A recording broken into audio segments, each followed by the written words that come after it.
निराशीर्य चित्तात्मा त्यक्त सर्व परिग्रह शरीरम केवलम कर्म कुर्वन्नाप्नोति किल्बिषम.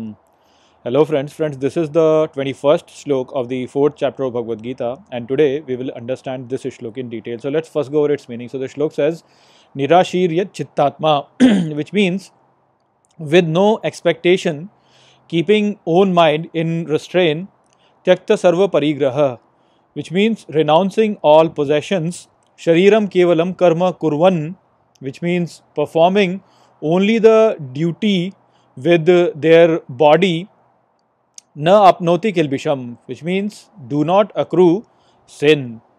So Shri Krishna is continuing to explain how one should perform proper action, and what he says over here is that a person who performs his action without any expectation and who keeps his mind in restraint, who renounces all possessions and who is performing all his actions just as a duty with his body, he does not really accrue any sin by performing his actions.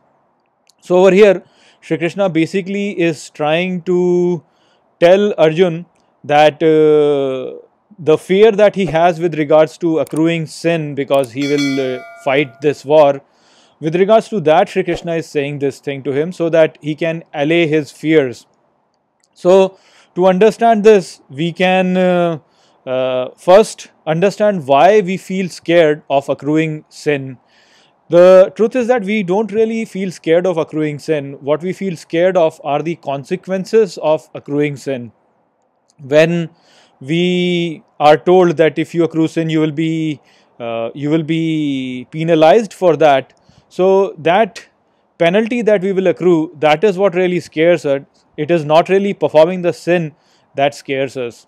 And the typical way in which a person is given punishment for his sin that we picture for is that a person might die, or he might lose his loved one, or he might lose his property, or he might lose his freedom or power or things like that. That is how generally when we think of getting punishment for our actions, we picture.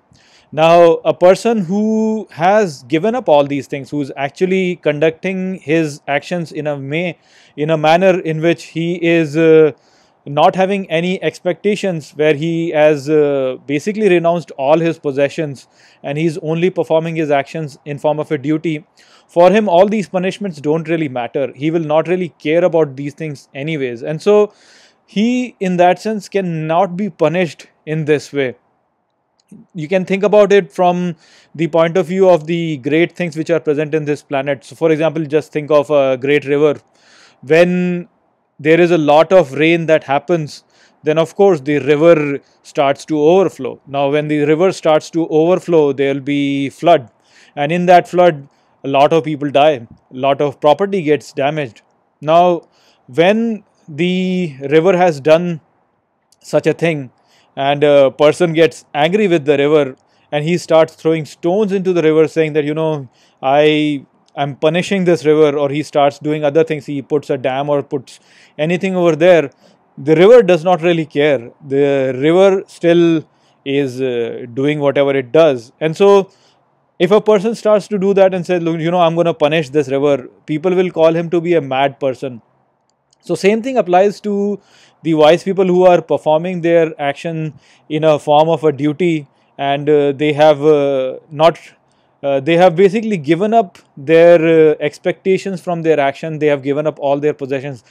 They don't really care about these things. They just perform their action as a duty, and they will just do it. And if someone says that, you know, you did bad thing and I'm going to punish you, they don't really care because it doesn't really matter to them.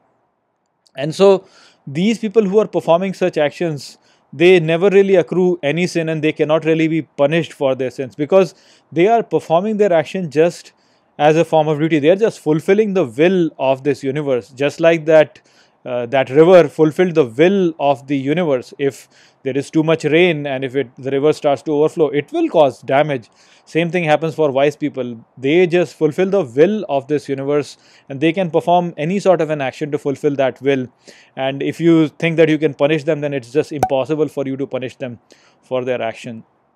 So that is the message that has been presented in this shlok. I hope that I have explained this shlok well to you. With that, I will close this video. I will see you all in the next video. Take care.